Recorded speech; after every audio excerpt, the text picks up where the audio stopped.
Sí, creo que es muy esperanzador que a pesar de todo podamos seguir adelante y representar tantas cosas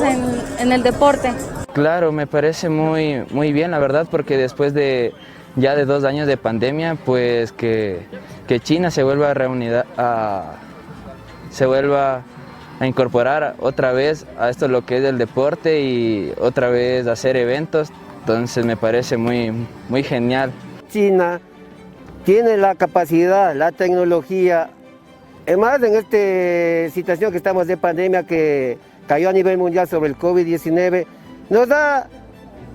que hay que aprender de ese país. Bueno, ahorita en pandemia es un poco más complicado por todo lo que ha sucedido, pero sin embargo se puede apreciar que se tiene una buena organización,